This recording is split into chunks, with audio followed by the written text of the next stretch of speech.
सांवरिया सेठ रात के वक्त भ्रमण पर निकले। उस वक्त एक निम्न मध्यम वर्गीय श्रेणी का इंसान बड़ी तन्मयता से अपने काम में मशगूल मिलता है। प्रभु ने उससे पूछा, ऐ मानव, सोने के वक्त भी तू काम कर रहा है?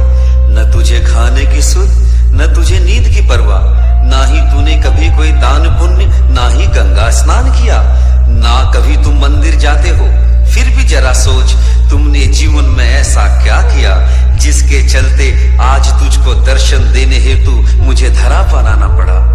प्रभु को सन्मुख पाकर वह मानव उनके श्री चरणों में गिर पड़ा और कहा, प्रभु, आज मैंने आपके बताए हुए मार्ग पर चलते हुए आपका दर्शन पा लिया है। मेरा ये जीवन धन्य धन्य हुआ।